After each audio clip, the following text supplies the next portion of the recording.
Parte 2, capítulo 1 de Senhora. Gravado por Leni. Senhora, de José de Alencar. Segunda parte. Quitação. Capítulo 1.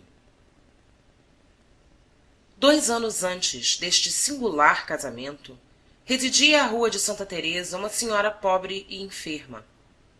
Era conhecida por Dona Emília Camargo.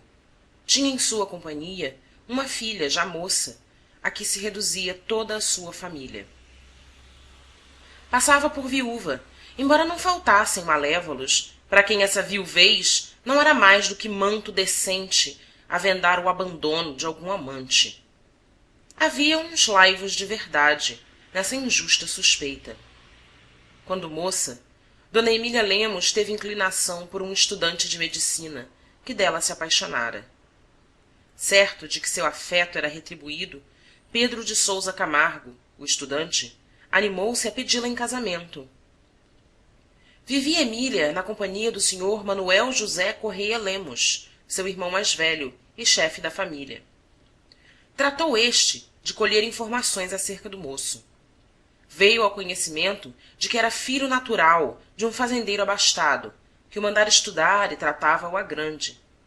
Não o tinha, porém, reconhecido, o que era de suma importância, pois, além de existir a mãe do fazendeiro lá para as bandas de Minas, o sujeito ainda estava robusto e podia bem casar-se e ter filhos legítimos.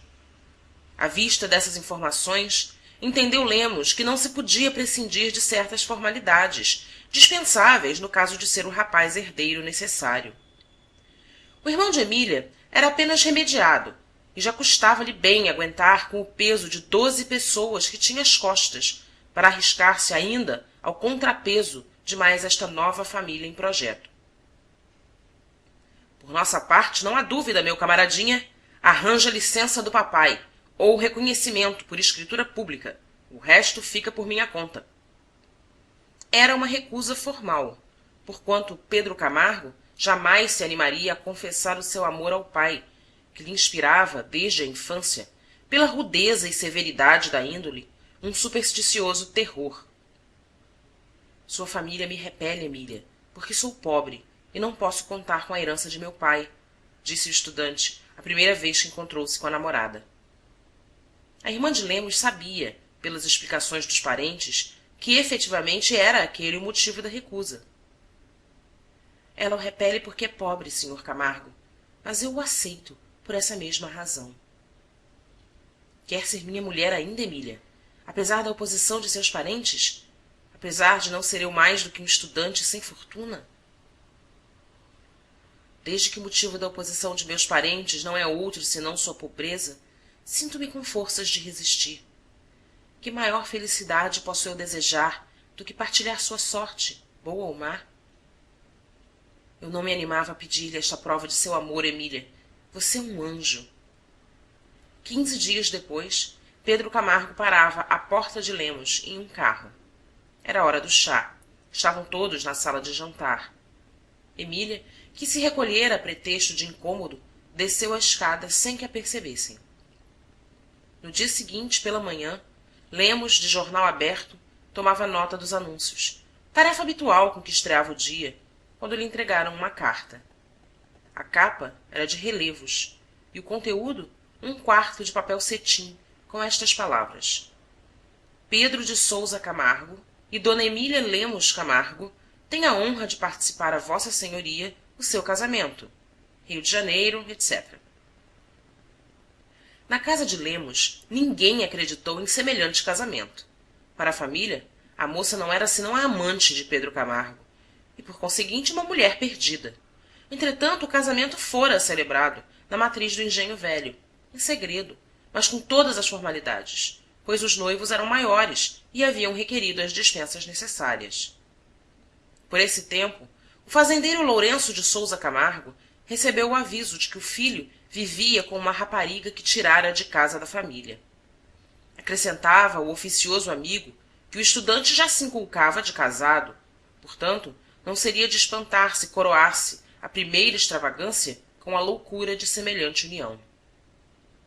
Despachou imediatamente o velho um de seus camaradas, o mais decidido, com intimação ao filho para recolher-se à fazenda no prazo de 1 semana.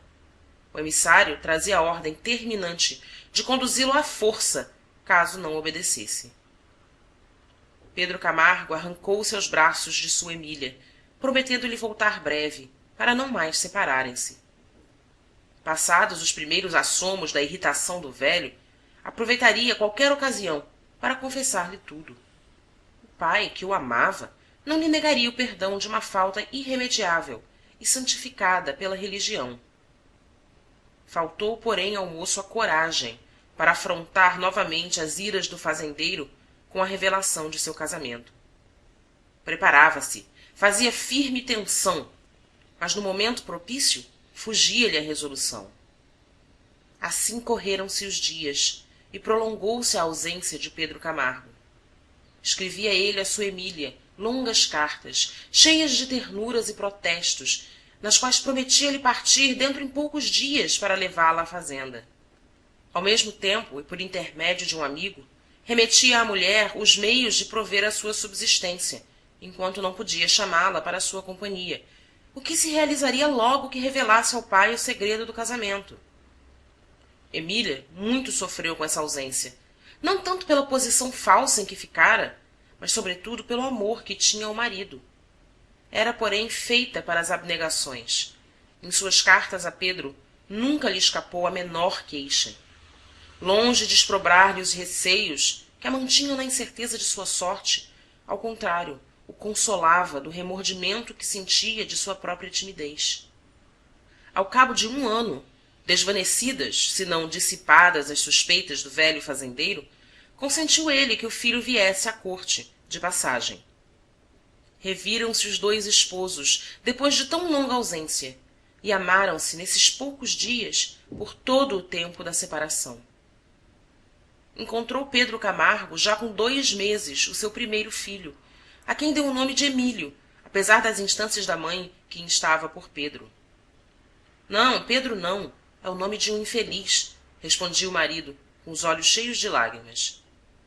Continuou este singular teor da vida dos 2 esposos, que passavam juntos em sua casinha da rua de Santa Teresa algumas semanas, intercaladas por muitos meses de separação.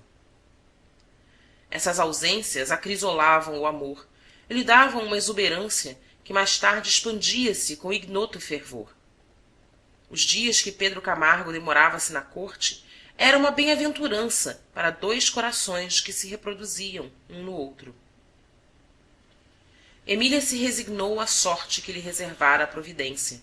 Ainda assim, julgava-se bem feliz com a afeição e ternura do homem a quem escolhera. Refletira que, sabendo de seu casamento, talvez se irritasse o velho fazendeiro e destruísse de repente essa ventura que lhe coubera em partilha, a ela e seu marido. Além de que Pedro Camargo era filho natural, ainda não reconhecido. Seu futuro dependia exclusivamente da vontade do pai, que podia abandoná-lo como a um estranho, deixando-o reduzido à indigência.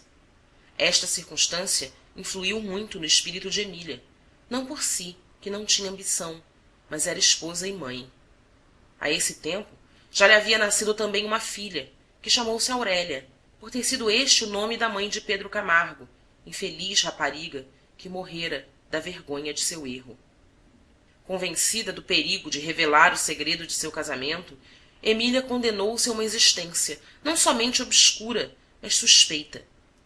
Bem custava à sua virtude o desprezo injusto que a envolvia e o escárnio a pungia, mas era por seu marido e por seus filhos que sofria. Refugiava-se no isolamento, confortava-se com a esperança da reparação. Cresceram os 2 filhos de Camargo. Ambos eles receberam excelente educação. As liberalidades do velho fazendeiro permitiam que Pedro tratasse a família com decência e abastança. Tanto mais quanto não tinha ele cousa com que distraísse dinheiro daquele honesto emprego, a não ser o seu modesto vestuário. Haviam decorrido 12 anos depois do casamento de Pedro Camargo, e estava ele com 36, quando seu caráter fraco e irresoluto foi submetido a uma prova cruel. Por diversas vezes mostrara o fazendeiro ao filho desejos de vê-lo casado, Mas essas veleidades sem alvo determinado passavam, e as labutações da vida rural distraíam o velho das preocupações domésticas. Pedro Camargo quitava-se deste perigo com um pequeno susto. Afinal, porém, o pai exigiu formalmente dele que se casasse e indigitou-lhe a pessoa já escolhida. Era a filha de um rico fazendeiro da vizinhança. Tinha ela completado os 15 anos. Antes que a notícia deste dote sedutor chegasse à corte, tratou o velho Camargo de arranjá-lo para o filho. Pedro opôs à vontade do pai a resistência passiva. Nunca se animou a dizer não, mas também não se moveu para cumprir as recomendações ou antes ordens que lhe dava o fazendeiro. Este esbravejava. Ele abaixava a cabeça e, passada a tormenta, caía outra vez na inércia. Quando o fazendeiro viu que, apesar dos seus ralhos e gritos, o filho não se decidia a visitar a moça, irou-se, por modo que ameaçou expulsá-lo de casa se não montasse a cavalo naquele mesmo instante para ir à fazenda vizinha ver a noiva e reiterar ao pai o pedido feito em seu nome. Pedro Camargo não disse palavra. Desceu a estrebaria, selou o animal, pôs à garupa sua maleta e partiu, mas não para a fazenda vizinha. Foi ter a um rancho, onde contava demorar-se o tempo preciso para dar alguma direção à sua vida. Durante esta provança, tinha continuado a escrever à mulher, mas ocultou-lhe o transe por que estava passando, para não afligi-la. A resistência à vontade do pai, a quem acatava profundamente, e as sublevações de sua consciência contra o receio de confessar a verdade, abalaram violentamente o robusto organismo desse homem forte para os trabalhos físicos, mas não feito para essas convulsões morais. Pedro Camargo foi acometido de uma febre cerebral e sucumbiu no rancho aonde procuraram abrigo, longe dos socorros e quase ao desamparo. Apenas teve para acompanhá-lo em seus últimos instantes um tropeiro que vinha para a corte. Trazia o infeliz consigo cerca de 3 contos de réis, que desde certo tempo começara a juntar, com intenção de estabelecer-se nalguma modesta rocinha, onde pudesse viver tranqüilo com a família. A sorte não o consentiu. Confiou ele o dinheiro ao tropeiro, pedindo-lhe que entregasse de sua parte à sua mulher. Recomendou-lhe, porém, que não contasse o desamparo em que o vira, para não acabrunhá-la ainda mais. Cumpriu o tropeiro o encargo com uma probidade de que ainda se encontram exemplos frequentes nas classes rudes, especialmente do interior. Emília cobriu-se do luto, que não despiu, senão para trocá-lo pela mortalha. Mais negro, porém, e mais triste do que o vestido, era o dó de sua alma, onde jamais brotou um sorriso. Fim do capítulo.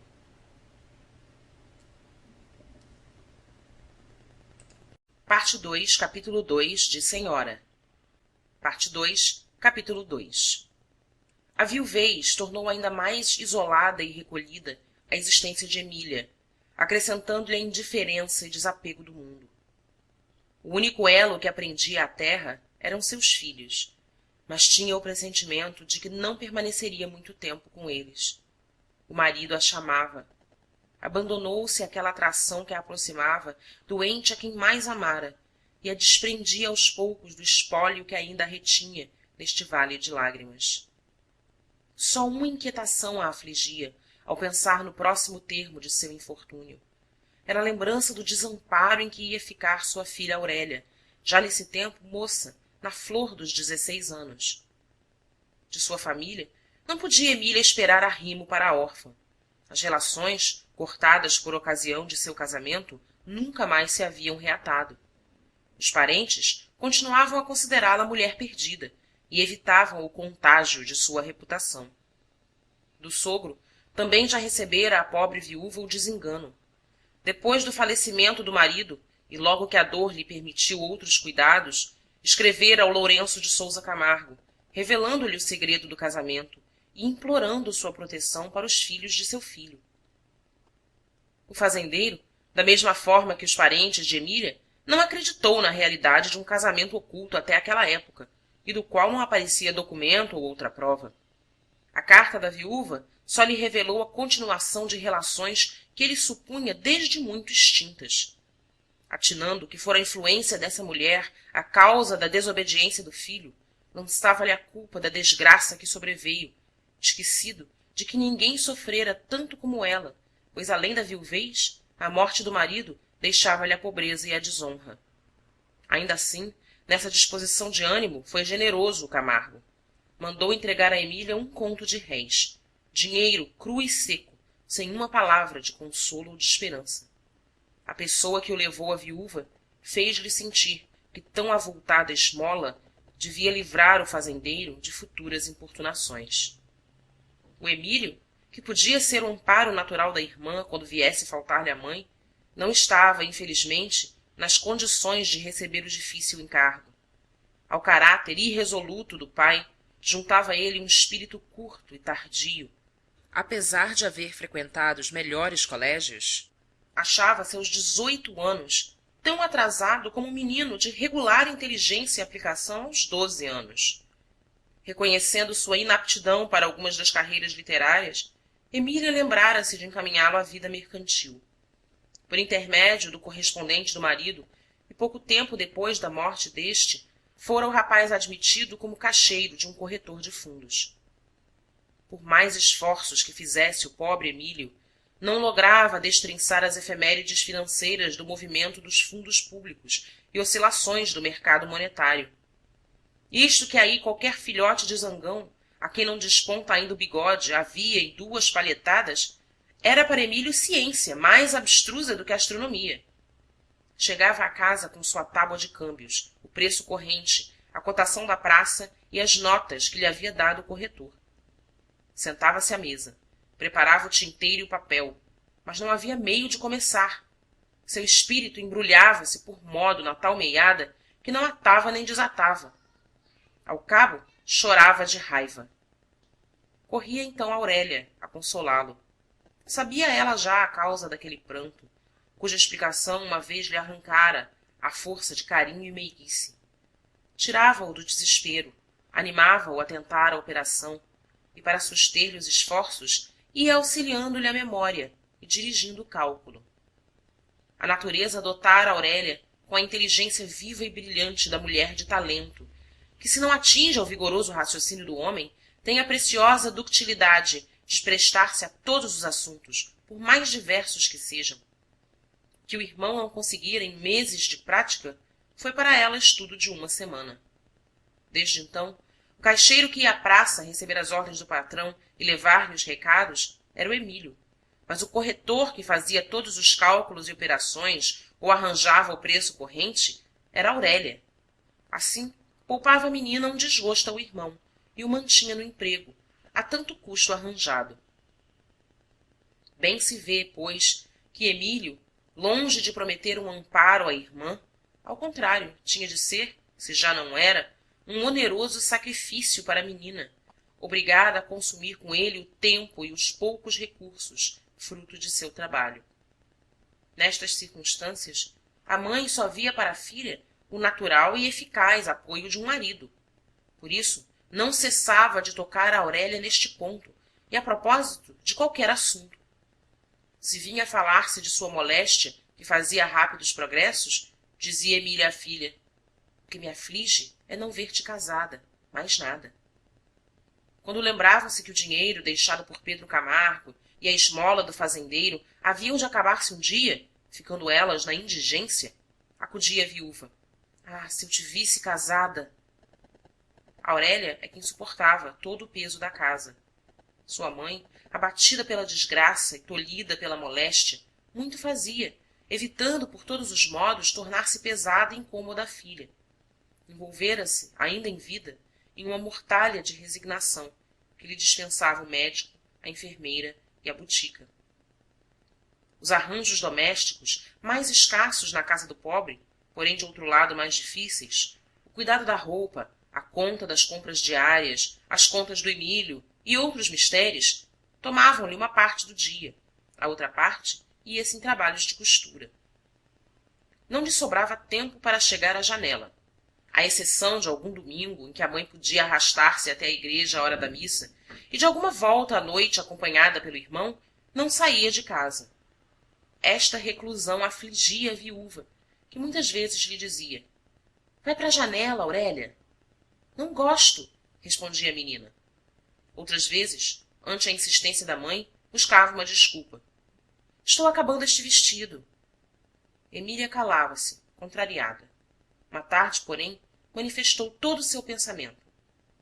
Tu és tão bonita, Aurélia, que muitos moços, se te conhecessem, haviam de apaixonar-se. Poderias então escolher algum que te agradasse. Casamento e mortalha no céu se talham, minha mãe, respondia a menina, rindo-se, para encobrir o rubor.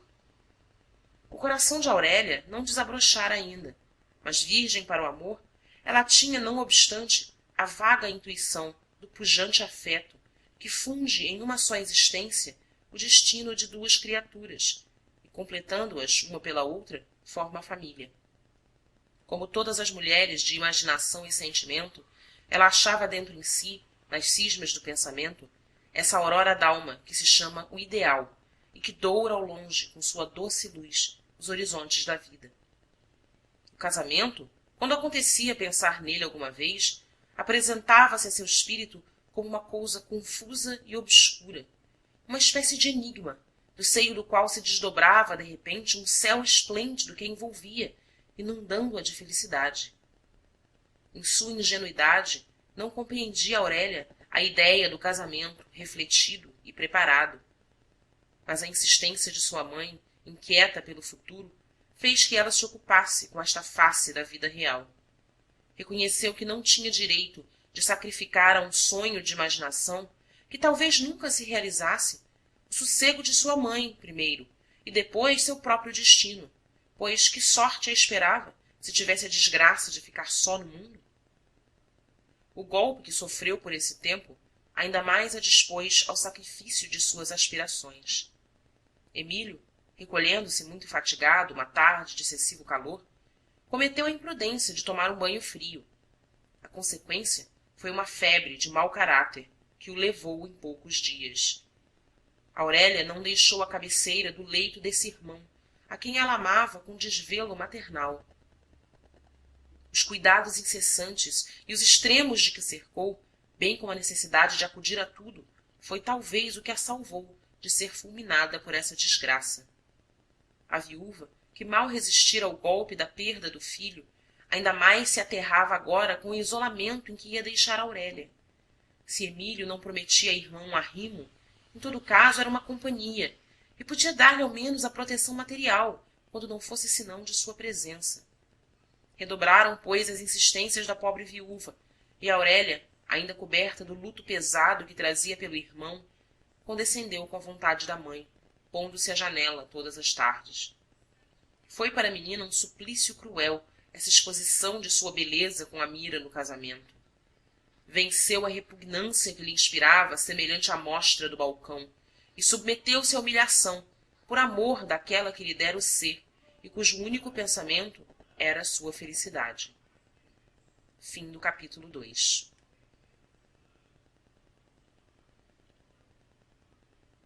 Parte 2, capítulo 3 de Senhora. Parte 2, capítulo 3. Não tardou que a notícia da menina bonita de Santa Teresa se divulgasse entre certa roda de moços que não se contentam com as rosas e margaridas dos salões e cultivam também com ardor as violetas e cravinas das rótulas. A solitária e plácida rua animou-se com um trânsito desusado de tílbures e passeadores a pé, atraídos pela graça da flor modesta e rasteira, que uns ambicionavam colher para a transplantar ao turbilhão do mundo. Outros apenas se contentariam de crestar-lhe a pureza, abandonando-a depois à miséria. Os olhares ardentes e cúpidos dessa multidão de pretendentes e os sorrisos contrafeitos dos tímidos, os gestos fatos e as palavras insinuantes dos mais afoutos quebravam-se na fria impassibilidade de Aurélia. Não era a moça que ali estava à janela, mas uma estátua, ou com mais propriedade, a figura de cera do mostrador de um cabeleireiro da moda. A menina cumpria estritamente a obrigação que se tinha imposto. Mostrava-se para ser cobiçada e atrair um noivo. Mas, além dessa tarefa de exibir sua beleza, não passava. os artifícios de galanteio com que muitas realçam seus encantos, a tática de ratear os sorrisos e carinhos ou negaciá-los para irritar os desejos, nem os sabia Aurélia, nem teria coragem para usá-los. Depois de 1 hora de estação à janela, recolhia-se para começar o serão da costura. E de todos aqueles homens que haviam passado diante dela com a esperança de cativar-lhe a atenção, não lhe ficava na lembrança uma fisionomia, uma palavra, uma circunstância qualquer. No primeiro mês, a investida dos pretendentes não passou de uma escaramuça. Rondas pela calçada, cortejos de chapéus, suspiros ao passar, gestos simbólicos de lenço, algum elogio à meia voz e presentes de flores que a menina rejeitava. Tais eram os meios de ataque. Breve, porém, começou o assalto em regra, e quem abriu o exemplo foi pessoa já muito nossa conhecida, e da qual não se podia esperar semelhante desembaraço. O Lemos, que andava sempre metido na roda dos rapazes, veio a saber do aparecimento da bisca da rua de Santa Teresa. Entendeu o árdego velhinho que, em sua qualidade de tio, cabia-lhe um certo direito de primazia sobre esse bem de família. Entrou na fieira e à tarde fazia volta pela rua de Santa Teresa para conversar um instante com a sobrinha, a quem desde o primeiro dia se dera a conhecer. Aurélia teve grande contentamento por ver o tio. A afabilidade com que lhe falara ele encheu-a da esperança de uma próxima reconciliação com a família. Temendo a oposição do pundonor ofendido de sua mãe, ocultou dela a ocorrência. Nos dias seguintes, medrou a esperança da menina. A estada à janela deixara de ser-lhe intolerável. Já via o interesse que a demorava ali, a espiar o momento em que apontasse o tio no princípio da rua.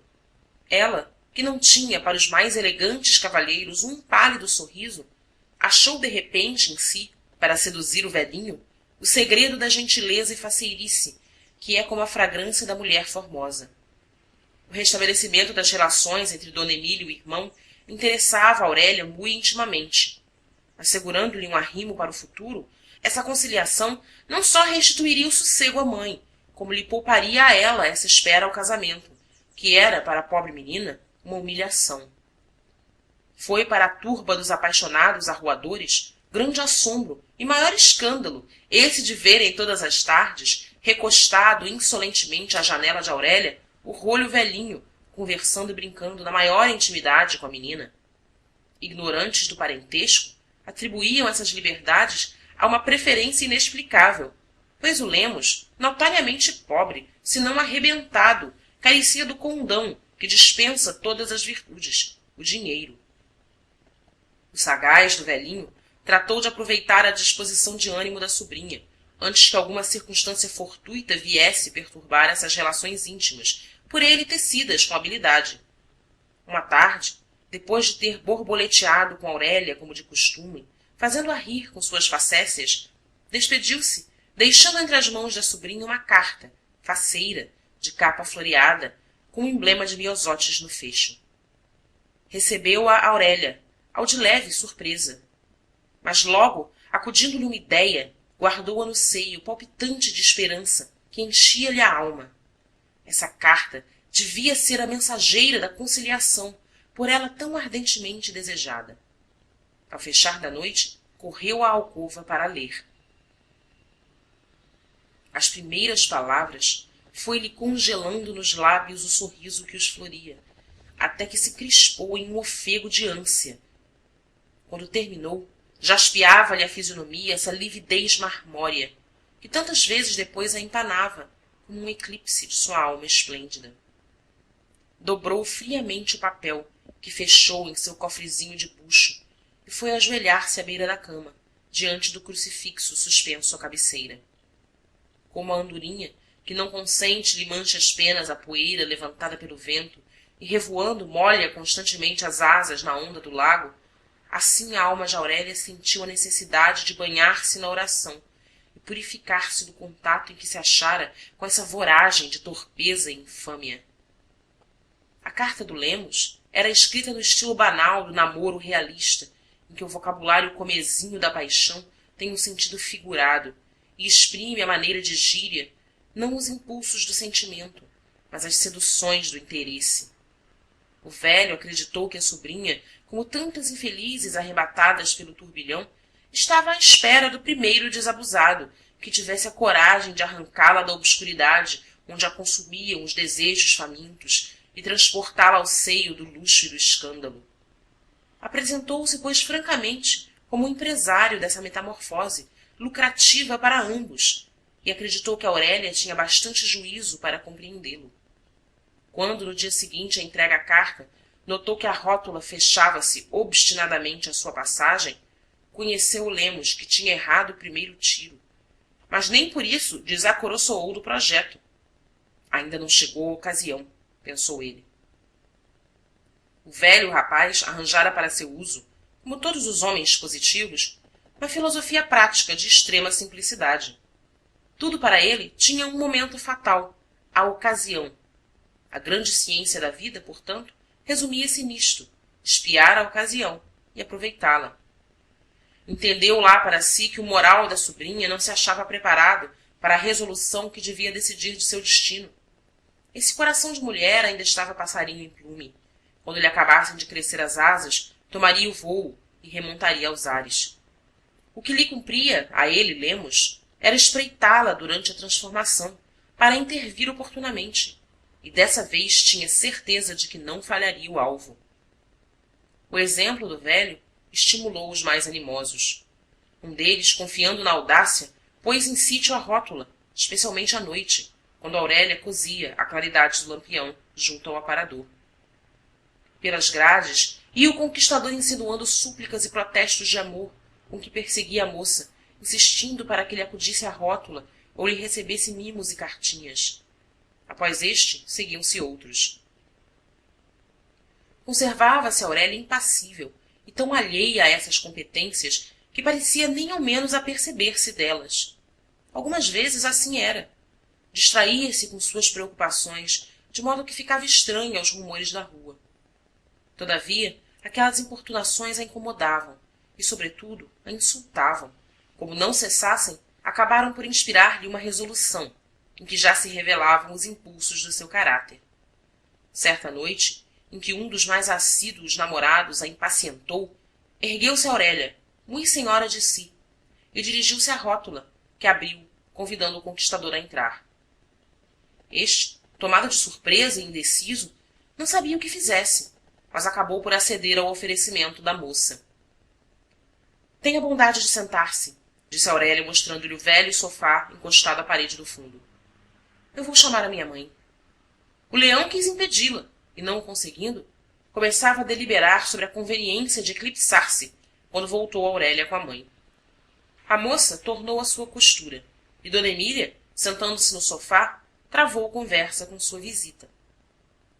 As palavras, singelas e modestas da viúva, deixaram no conquistador, apesar da película de ceticismo que forra essa casca de bípedes, a convicção da inutilidade de seus esforços. A beleza de Aurélia só era acessível aos simplórios, que ainda usam do meio trivial e anacrônico do casamento. Este incidente foi o sinal de uma deserção que operou-se em menos de um mês. Toda aquela turba de namoradores debandou em roda batida, desde que pressentiu os perigos e escândalos de uma paixão matrimonial. Assim recobrou Aurélia sua tranquilidade, livrando-se do suplício que lhe infligiam aquelas homenagens insultantes. Agora, quando ficava na janela para satisfazer aos desejos de sua mãe, já não lhe custava essa condescendência tão amargo sacrifício. Sua natural esquivança era bastante para afastar as veleidades dos refratários. Esses ainda não se tinham desquitado ao todo da esperança de inspirar alguma paixão irresistível, das que domam a mais austera virtude. Fim do capítulo 3.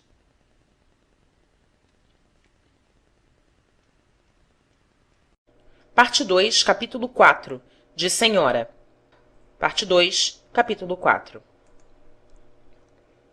Seixas ouvira falar da menina de Santa Teresa, mas ocupado nesta ocasião com uns galanteios aristocráticos, não o moveu a curiosidade de conhecer desde logo a nova beldade fluminense. Aconteceu, porém, jantar na vizinhança, em casa de um amigo, e em companhia de camaradas. Veio a falar-se de Aurélia, que era ainda o tema das conversas. Contaram-se anedotas, fizeram-se comentos de toda sorte. Depois do jantar, no fim da tarde, saíram os amigos a pé, com o pretexto de dar uma volta de passeio, mas efetivamente para mostrar a Seixas a falada menina e convencê-lo de que era realmente um primor de formosura. Seixas era uma natureza aristocrática, embora acerca da política tivesse a balda de alardear uns ouropéis de liberalismo. Admitia a beleza rústica e plebeia como uma convenção artística, mas a verdadeira formosura, a suprema graça feminina, a humanação do amor, essa ele só a compreendia na mulher a quem cingia a auréola da elegância. Em frente da casa de Dona Emília, pararam os amigos, formando grupo, e Seixas pôde contemplar a gosto o busto da moça. A princípio, examinou-a friamente, como um artista que estuda o seu modelo. Viu-a através da expressão de altiva e triste indiferença de que ela vestia-se, como de um véu, para recatar sua beleza aos olhares insolentes. Quando, porém, Aurélia, enrubescendo, volveu o rosto, e seus grandes olhos nublaram-se de uma névoa diáfana ao encontrar a vista escrutadora que lhe estava cinzelando o perfil, não se pôde conter Fernando, que não exclamasse: realmente? Atalhando, porém, esse primeiro entusiasmo, corrigiu: não nego, é bonita. Nessa noite, Aurélia, quando trabalhava na tarefa da costura, quis lembrar-se da figura desse moço que a estivera olhando por algum tempo à tarde. Não o conseguiu. Vira-o apenas um instante, não conservara o menor traço de sua fisionomia. Mas cousa singular. Se recolhia-se no íntimo, aí o achava, e via-lhe a imagem, como a tivera diante dos olhos à tarde. Era um vulto, quase uma sombra, mas ela o conhecia e não o confundiria com qualquer outro homem. 2 dias depois, Seixas tornou a passar pela rua de Santa Teresa, mas só desta vez. De longe, seus olhos encontraram os de Aurélia, que fugiram para voltar tímidos e submissos. Ao passar, o moço cortejou-a. Ela respondeu, com uma leve inclinação da cabeça. Decorreu uma semana. Seixas não passara a tarde, como costumava. Era noite. Aurélia ia recolher-se, triste e desconsolada. Ao fechar a rótula, distinguiu um vulto e esperou. Era Fernando. O moço apertou-lhe a mão, declarou-lhe seu amor. Aurélia ouviu-o, palpitante de comoção, e ficou absorta em sua felicidade. — E a senhora, dona Aurélia? — interrogou Seixas. — Ama-me? — Eu? A moça pronunciou este monossílabo com expressão de profunda surpresa. Pensava ela que Fernando devia ter consciência da posse que tomara de sua alma com o primeiro olhar. — Não sei — respondeu sorrindo. — O senhor é quem pode saber. Não compreendeu Seixas o sublime destas palavras singelas e modestas da moça. O galanteio dos salões embotara-lhe o coração, cegando o tato delicado que podia sentir as tímidas vibrações daquela alma virgem. Fernando frequentou assiduamente a modesta casa de Santa Teresa, onde passava as primeiras horas da noite, que de ordinário ia acabar no baile ou no espetáculo lírico. Quando saía da sala humilde, onde a paixão o retinha preso dos olhos de sua amada, sentia o elegante moço algum acanhamento. Parecia-lhe que derrogava de seus hábitos aristocráticos e inquietava-o a idéia de macular o primor de sua fina distinção. Um mês durante, Aurélia inebriou-se da suprema felicidade de viver amante e amada. As horas que Seixas passava junto de si eram de enlevo para ela, que embebia-se d'alma do amigo. Esta provisão de afeto chegava-lhe para encher de sonhos e devaneios o tempo da ausência. Seria difícil conhecer a quem mais vivia, se do homem que a visitava todos os dias ao cair da tarde, se do ideal que sua imaginação copiara daquele modelo. Como o Pigmalião, ela tinha cinzelado uma estátua, e talvez, como o artista mitológico, se apaixonasse por sua criatura, de que o homem não fora senão o grosseiro esboço. E não é esta a eterna legenda do amor, nas almas iluminadas pelo fogo sagrado? Entre os apaixonados de Aurélia, contava-se Eduardo Abreu, rapaz de 25 anos, de excelente família, rico e nomeado entre os mais distintos da corte. Apesar de sisudo e não propenso a aventuras, Abreu foi tentado pela fascinação do amor fácil e efêmero. Alistou-se a já numerosa legião dos conquistadores de Aurélia, mas andara sempre na retaguarda, entre os mais tímidos. Quando os namoradores de profissão debandaram, ele perseverou, sem apartar-se, todavia, de seu modo reservado e esquivo. Um velho sapateiro, que tomara a si o registro dessa barreira, continuou a ver todas as tardes o rapaz que passava em seu cavalo do cabo. A impressão que Aurélia deixara no espírito do moço tornou-se mais profunda, à proporção que se foi manifestando a pureza da menina. Vendo afinal quebrar-se de encontro à sua virtude a audácia dos mais perigosos sedutores do Rio de Janeiro, a afeição de Abreu repassou-se de admiração e respeito. É natural que esse moço, em condições de aspirar às melhores alianças na sociedade fluminense, vacilasse muito antes da resolução que tomou. Mas uma vez decidido, não hesitou em realizar seu intento. Dirigiu-se a Dona Emília e pediu-lhe a mão da filha. A viúva, ainda abalada do inesperado lance da fortuna, falou a Aurélia: Deus ouviu minha súplica. Agora posso morrer descansada. A moça escutara, sem interrompê-la, a exposição que Dona Emília lhe fez das vantagens de um casamento com Abreu. Nas palavras de sua boa mãe, não somente sentiu os extremos de uma ternura ardente, reconheceu também o conselho da prudência. Não obstante, sua resposta foi uma recusa formal. Tinha resolvido aceitar o primeiro casamento que minha mãe julgasse conveniente, para sossegar seu espírito e desvanecer o susto que tanto a consome. Meus sonhos de moça, que bem mesquinhos eram, sacrificava-os de bom grado para vê-la contente. Agora tudo mudou. Não posso dar o que não me pertence. Amo o outro. Sei, o Seixas. E tem certeza de que ele se case contigo? Nunca lhe perguntei, minha mãe. Pois é preciso saber. Eu não lhe falo nisso. Pois falarei eu. Efetivamente, essa noite, quando Fernando chegou, Dona Emília dirigiu a conversa para o ponto melindroso. No primeiro ensejo, interrogou o moço acerca de suas intenções. Fez valer o argumento formidável da sombra que um galanteio ostensivo projeta sobre a reputação de uma menina, quando não o perfuma os botões de laranjeira a abrirem flor. Lembrou também que a preferência exclusiva afugentava os pretendentes, sem garantia do futuro. Seixas perturbou-se. Por mais preparado que esteja um homem de sociedade para essa colisão, deve comovê-lo a necessidade de escolher entre a afeição e as conveniências.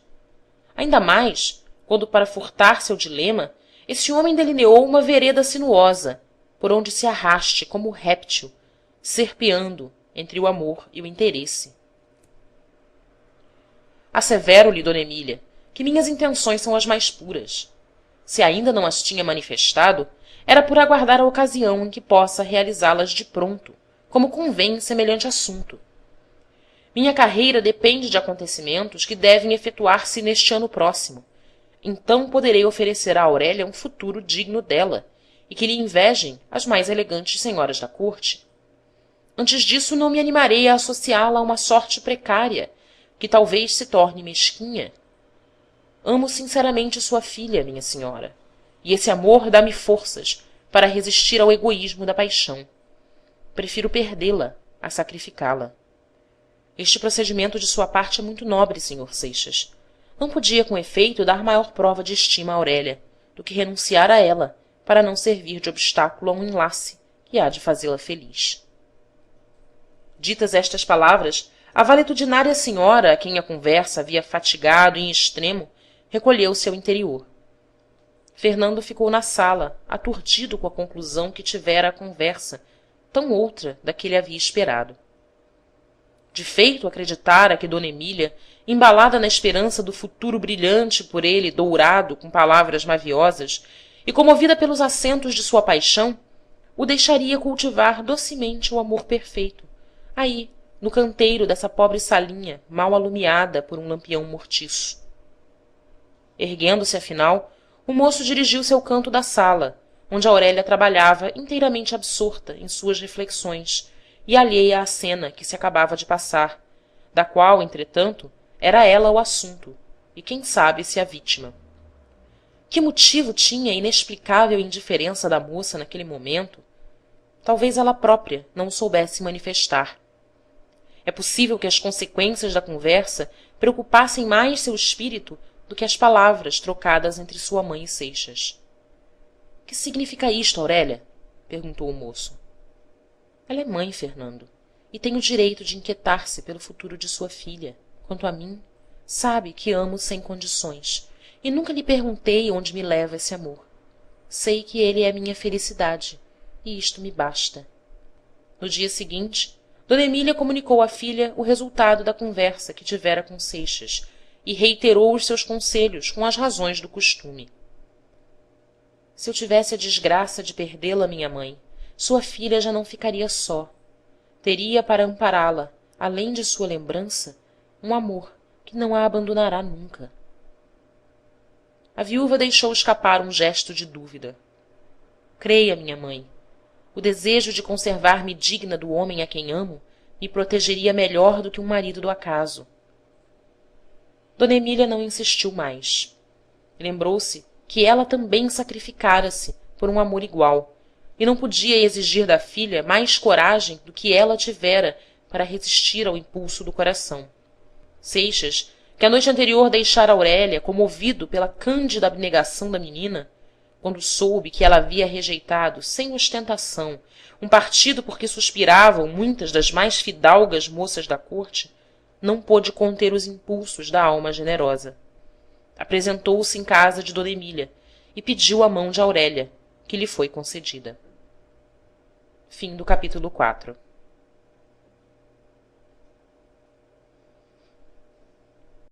Parte 2, capítulo 5, de Senhora. Parte 2, capítulo 5. Ao saber que estava justo o casamento da sobrinha, considerou-se o Lemos derrotado em seus planos. Como, porém, era homem que não abandonava facilmente uma boa ideia, cogitou no modo de não perder a partida. A única ideia que lhe ocorreu foi de expediente banal. Mas acontece que são estes, precisamente, os que surtem melhor efeito, quando se trata de assuntos que se resolvem pelas conveniências sociais. Em sua passagem para a casa de Aurélia, via Seixas, à janela, na Rua das Mangueiras, uma menina, apontada entre as elegantes da corte. Para o nosso jornalista, fora inqualificável grosseria encontrar-se com uma senhora bela e distinta sem enviar-lhe no olhar e no sorriso a homenagem de sua admiração. Seixas pertencia a essa classe de homens, criados pela sociedade moderna, e para a qual o amor deixou de ser um sentimento, e tornou-se uma fineza, obrigada entre os cavalheiros e as damas de bom tom. A moça pertencia à mesma escola. Também ela era noiva, como Seixas, e não obstante recebia com prazer o cortejo galante. Se por acaso os dous se encontrassem em alguma sala, ausentes daqueles com quem estavam prometidos, teceriam sem o menor escrúpulo um inocente idílio para divertir a noite. Nessa casa da Rua das Mangueiras morava o Tavares do Amaral, empregado da alfândega. Lemos, que frequentava um velho camarada da vizinhança, talvez já na intenção de manter um ponto de observação, notou aquela mútua correspondência de Fernando com Adelaide. A primeira vez que encontrou ao Amaral na Rua do Ouvidor, o velho insinuou-se em sua intimidade. A título de felicitação, encareceu-lhe ao último ponto as vantagens do casamento da filha com Seixas. Com jeito, O melro está seguro, concluiu ao despedir-se. Amaral não via de boa sombra a intimidade de sua filha Adelaide com o doutor Torquato Ribeiro, que, além de pobre, estava desarranjado. A idéia do Lemos sorriu-lhe. Achou modos de introduzir em casa Seixas, para quem este novo conhecimento veio a ser um tônico poderoso. Desvanecidas as primeiras efusões do puro e íntimo contentamento que lhe deixou o generoso impulso de pedir a mão de Aurélia, começara Fernando a considerar praticamente a influência que devia exercer em sua vida esse casamento. Calculou os encargos materiais que ia sujeitar-se para montar casa e mantê-la com decência. Lembrou-se quanto avulta a despesa com o vestuário de uma senhora que frequenta a sociedade e reconheceu que suas posses não lhe permitiam, por enquanto, o casamento com uma moça bonita e elegante, naturalmente inclinada ao luxo, que é a flor dessas borboletas de asas de seda e tule. Encerrar-se no obscuro, mas doce aconchego doméstico, viver das afeições plácidas e íntimas, dedicar-se a formar uma família onde se revivam e multipliquem as almas que uniu o amor conjugal, essa felicidade suprema não a compreendia Seixas. O casamento, visto por este prisma, aparecia-lhe como um degredo que inspirava-lhe indefinível terror. Jamais poderia viver longe da sociedade. Retirado desse mundo elegante que era sua pátria e o berço de sua alma. As naturezas superiores obedecem a uma força recôndita. É a predestinação. Uns a têm para a glória, outros para o dinheiro. A dele era essa, a galanteria. Algumas vezes Seixas, receando pela saúde exposta sem repouso à ação de hábitos pouco higiênicos, sob a influência de um clima enervador, ia à fazenda de um amigo em Campos, com intenção de passar por lá 2 meses, em completa vegetação, acordando-se com o sol e recolhendo-se com ele. Se era na estação da festa e haviam lá pela roça bailes e partidas que arremedavam a vida da corte, demorava-se uns 15 dias. O tempo de compor com alguma espirituosa fazendeirinha um gentil romance pastoril que terminava com umas estâncias, gênero Lamartine.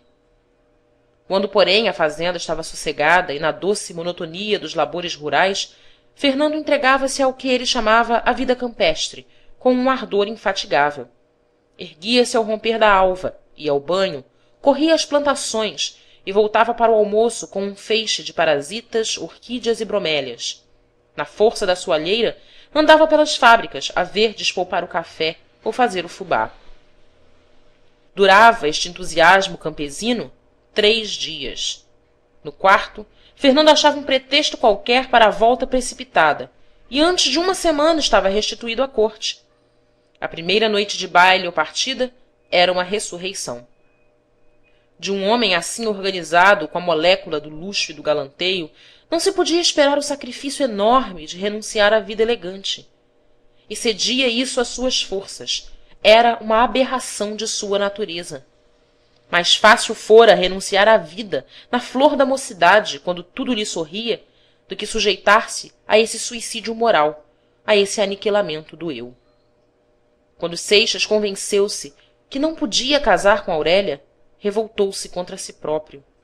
Não se perdoava a imprudência de apaixonar-se por uma moça pobre e quase órfã, imprudência a que pusera remate o pedido do casamento.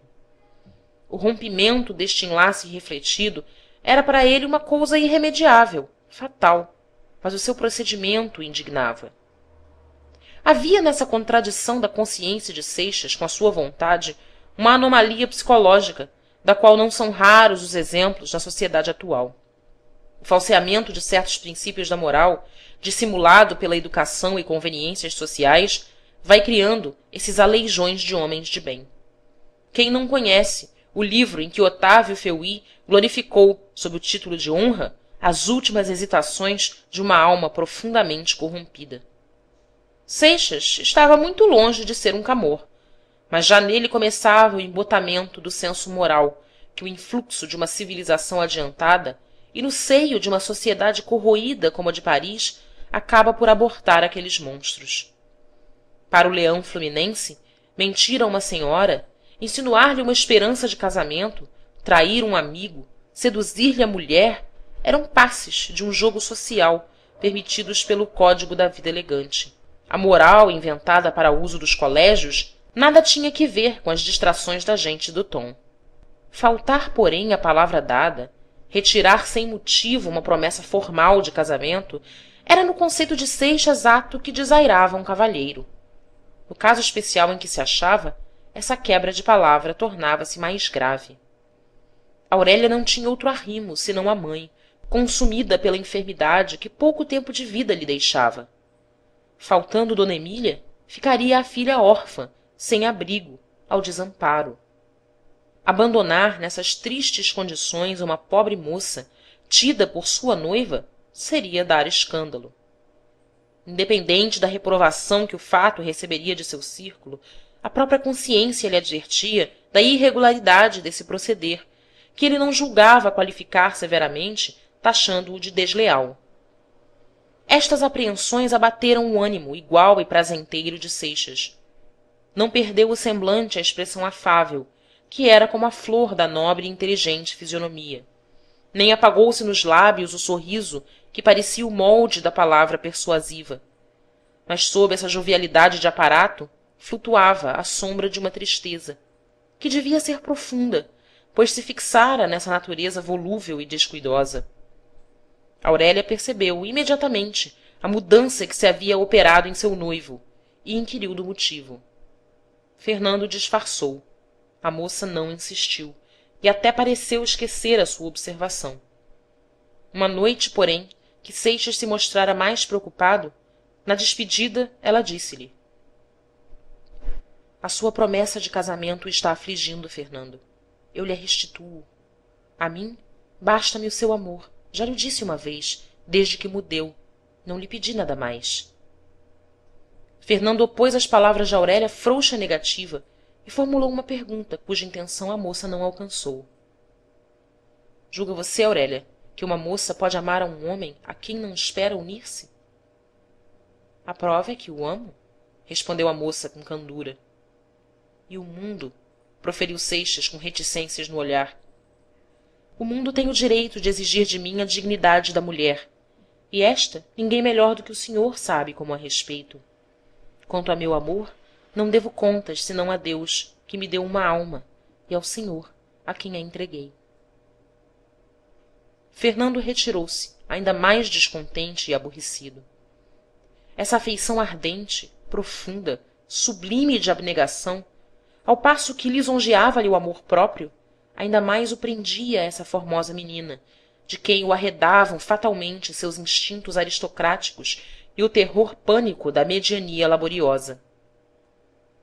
Quando propusera a Aurélia a questão de sua posição equívoca, esperava acordar escrúpulos que lhe dariam pretextos para de todo cortar essas tão doces quanto perigosas relações.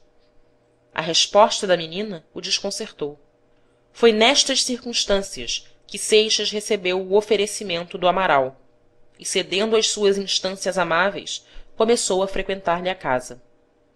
Sem este incidente, ficaria a debater-se na terrível colisão a que o haviam trazido os acontecimentos, esperando do tempo uma solução que seu ânimo indolente não se animaria a precipitar.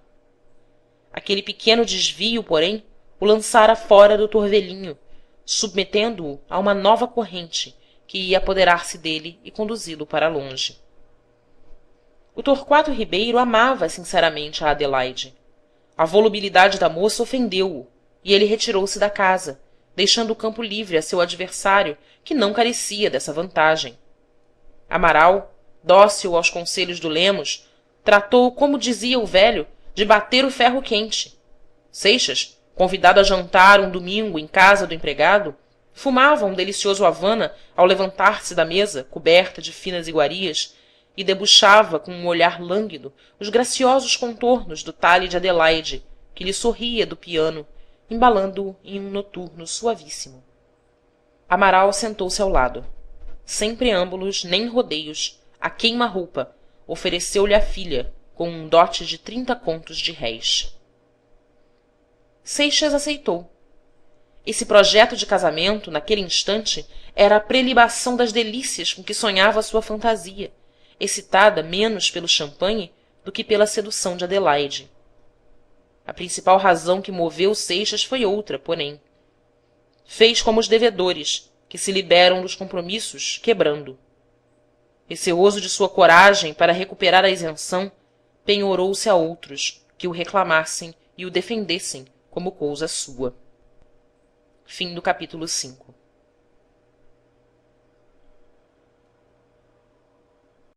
Parte 2, capítulo 6, de Senhora. Parte 2, capítulo 6. Aurélia passava agora as noites solitária. Raras vezes aparecia Fernando, que arranjava uma desculpa qualquer para justificar sua ausência. A menina, que não pensava em interrogá-lo, também não contestava esses fúteis inventos. Ao contrário, buscava afastar da conversa o tema desagradável. Conhecia a moça que Seixas retirava-lhe seu amor, mas a altivez de coração não lhe consentia queixar-se. Além de que, ela tinha sobre o amor ideias singulares, talvez inspiradas pela posição especial em que se achara ao fazer-se moça. Pensava ela que não tinha nenhum direito a ser amada por Seixas, e pois toda a afeição que lhe tivesse, muita ou pouca, era graça que dele recebia. Quando se lembrava que esse amor a poupara a degradação de um casamento de conveniência, nome com que se decora o mercado matrimonial, tinha impulsos de adorar a Seixas como seu Deus e Redentor. Parecerá estranho essa paixão veemente, rica de heróica dedicação, que entretanto assiste calma, quase impassível, ao declínio do afeto com que lhe retribuía o homem amado, e se deixa abandonar, sem proferir um queixume, nem fazer um esforço para reter a ventura que foge. Esse fenômeno devia ter uma razão psicológica, de cuja investigação nos abstemos, porque o coração, e ainda mais o da mulher, que é toda ela, representa o caos do mundo moral. Ninguém sabe que maravilhas ou que monstros vão surgir desses limbos. Suspeito eu, porém, que a explicação dessa singularidade já ficou assinalada. Aurélia amava mais seu amor do que seu amante. Era mais poeta do que mulher. Preferia o ideal ao homem. Quem não compreender a força desta razão, pergunte a si mesmo por que uns admiram as estrelas com os pés no chão, e outros, a levantar-os às grimpas, curvam-se para apanhar as moedas no tapete. Desde que se comprometeu com Amaral, pensou Fernando em cortar de uma vez o fio que ainda o prendia a Aurélia. Nessa disposição repetiu suas visitas. Em princípio, a menina cuidou que Seixas lhe voltava e encheu-se de júbilo, mas não durou a ilusão. Logo percebeu que não era o desejo de vê-la e estar com ela o que levava o moço à sua casa, pois os poucos instantes de demora passava-os inteiramente distraído e como perplexo. O senhor quer dizer-me alguma coisa, mas receia afligir-me, observou a menina uma noite com angélica resignação. Fernando aproveitou a ocasião para resolver a crise. Meu voto mais ardente, Aurélia, sonho dourado de minha vida, era conquistar uma posição brilhante para depô-la aos pés da única mulher que amei nesse mundo. Mas a fatalidade que pesa sobre mim aniquilou todas as minhas esperanças, e eu seria um egoísta se, prevalecendo-me de sua afeição, a associasse a uma existência obscura e atribulada. A santidade de meu amor deu-me a força para resistir a seus próprios impulsos. Disse uma vez à sua mãe, pressentindo com sua situação: sou menos infeliz renunciando à sua mão do que seria aceitando-a para fazê-la desgraçada e condená-la às humilhações da pobreza. Essas já as conheço, respondeu Aurélia com tênue ironia, e não me aterram. Nasci com elas e têm sido as companheiras de minha vida. Não me compreendeu, Aurélia. Referia-me a um partido vantajoso, que de certo aparecerá, logo que esteja livre. Pensa então que basta uma palavra sua para restituir-me a liberdade? Perguntou a moça com um sorriso. Sei que a fatalidade que nos separa não pode romper o elo que prende nossas almas e que há de reuni-las em um mundo melhor. Mas Deus nos deu uma missão neste mundo, e temos de cumpri-la. A minha é amá-lo. A promessa que o aflige, o senhor pode retirá-la tão espontaneamente como a fez. Nunca lhe pedi, nem mesmo simples indulgência, para esta afeição. Não lhe pedirei neste momento em que ela o importuna. Atenda, Aurélia. Lembre-se de sua reputação. Que não diriam se recebesse a corte de um homem sem esperança de ligar-se a ele pelo casamento? Diriam talvez que eu sacrificava um amor desdenhado, um partido brilhante, o que é uma... A moça cortou a ironia, retraindo-se. Mas não, faltariam à verdade. Não sacrifiquei nenhum partido. O sacrifício é a renúncia de um bem. O que eu fiz foi defender a minha afeição. Sejamos francos. O senhor já não me ama. Não o culpo e nem me queixo. Seixas balbuciou umas desculpas e despediu-se. Aurélia demorou-se um instante na rótula, como costumava, para acompanhar ao amante com a vista até o fim da rua. Se Fernando não estivesse tão entregue à satisfação de haver readquirido sua liberdade, teria ouvido, no dobrar da esquina, o eco de um soluço. No dia seguinte, Dona Emília recebeu de Seixas uma dessas cartas que nada explicam, mas que em sua calculada ambiguidade exprimem tudo. Compreendeu a viúva, ao terminar a leitura do logogrifo epistolar, que estava roto o projetado casamento, e estimou o resultado. A boa mãe nutria ainda a esperança de persuadir a filha a aceitar a mão de Abreu. Por esse tempo, entrou Torquato Ribeiro a frequentar a casa de Dona Emília. Soubera ele do procedimento que Seixas tivera com a viúva, e a conformidade de infortúnio o atraiu. Referiu a Aurélia a inconstância de Adelaide, que atribuiu à sua pobreza. A moça o ouvia com meiguice e o consolava, mas apesar da intimidade que se estabeleceu entre ambos, nunca lhe falou de seus próprios sentimentos. Tinha o pudor de sua tristeza, que não lhe consentia confidências. Seria altivez, mas ela a vestia de um recato modesto e lhano. As exprobrações de Ribeiro contra a infidelidade de que fora vítima haviam lançado no espírito de Aurélia uma suspeita acerba. Seria a abastança do Amaral que atraíra Fernando, e não o amor de Adelaide? A moça repeliu constantemente essa idéia, que lhe imbuíram os ressentimentos de Ribeiro, mas chegou o momento em que lhe arrancaram a dúvida consoladora. Recebeu uma carta anônima. Comunicavam-lhe que Seixas a tinha abandonado por um dote de 30 contos de réis. Acabando de ler estas palavras, levou a mão ao seio, para suster o coração que se lhe esvaía. Nunca sentira dor como esta. Sofrera com resignação e indiferença o desdém e o abandono. Mas o rebaixamento do homem a quem amava era um suplício infindo, de que só podem fazer ideia os que já sentiram apagarem-se os lumes d'alma, ficando-lhes a inanidade. Debalde, Aurélia refugiou-se nos primeiros sonhos de seu amor. A degradação de Seixas repercutia no ideal que a menina criara em sua imaginação e imprimia-lhe o estigma. Tudo ela perdoou a seu volúvel amante, menos o tornar-se indigno do seu amor. Que pungente colisão! Ou expelir do coração esse amor que tinha decaído e deixar a vida para sempre erma de um afeto, ou humilhar-se, adorando um ente que se aviltara e associando-se à sua vergonha. A notícia do procedimento atribuído a Seixas não passava de uma denúncia anônima, que podia ser inspirada pela malignidade. Não obstante, Aurélia não hesitou em acreditá-la. Uma voz interior dizia-lhe que era aquela a verdade. Poucas horas depois, aproximando-se da rótula para abri-la à criada, viu por entre as grades passar o Lemos, que olhava para a casa com ares garotos. Atravessou-lhe pelo espírito a idéia de que era o autor da carta, e confirmou-se nela quando notou os manejos com que o velho, nos dias subsequentes, tentou inutilmente apanhá-la à janela.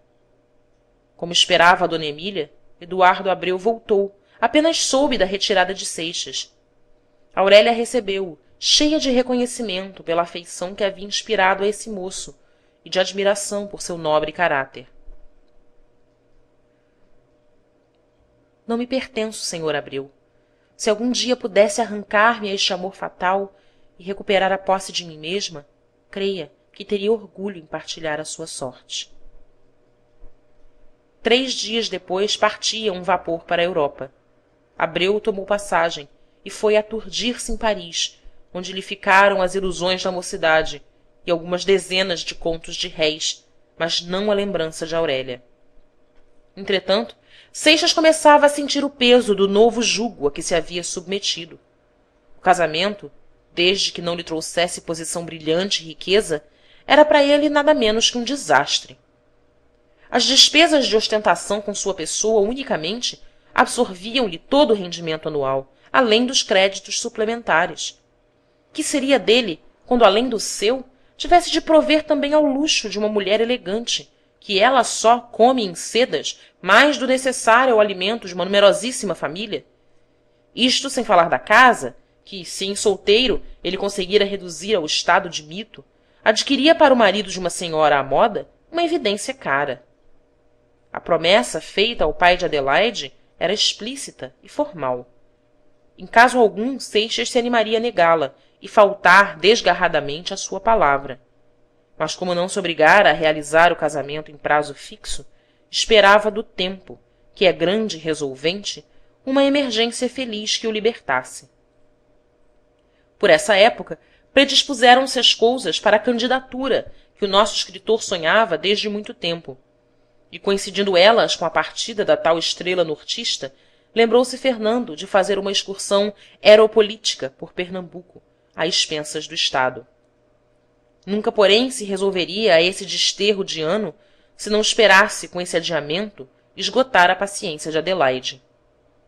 Tanto a moça como o pai instaram para efetuar o casamento antes da partida, mas Fernando, que do seu tirocínio de oficial de gabinete aprendera todas as manhas de ministro e se preparava para copiá-las em um futuro não muito remoto, apôs à pretensão da noiva a razão de Estado. Recebera a ordem do governo para partir imediatamente. Se não obedecesse, arriscava-se a uma demissão. Fim do capítulo 6.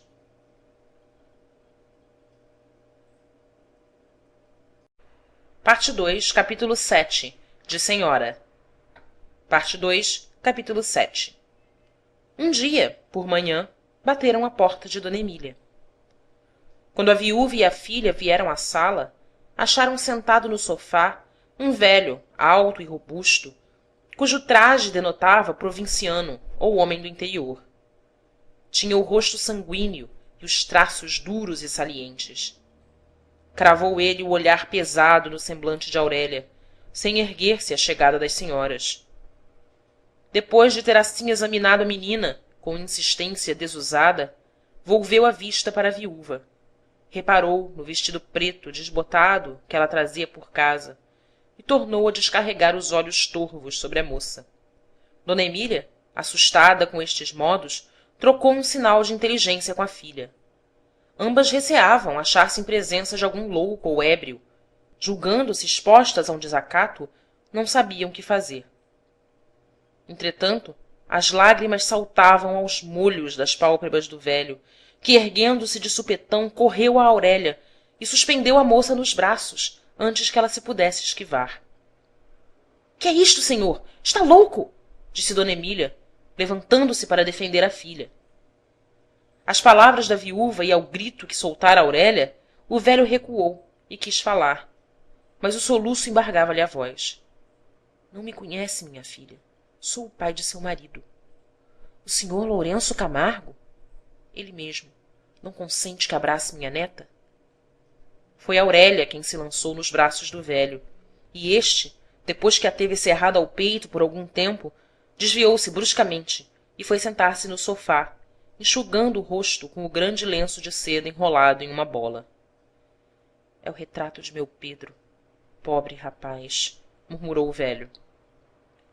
Depois de algumas perguntas acerca do nome e idade de Aurélia, explicou o fazendeiro a razão de ali achar-se, naquele momento, reconciliado com sua nora e pesaroso do modo por que se portara com ela.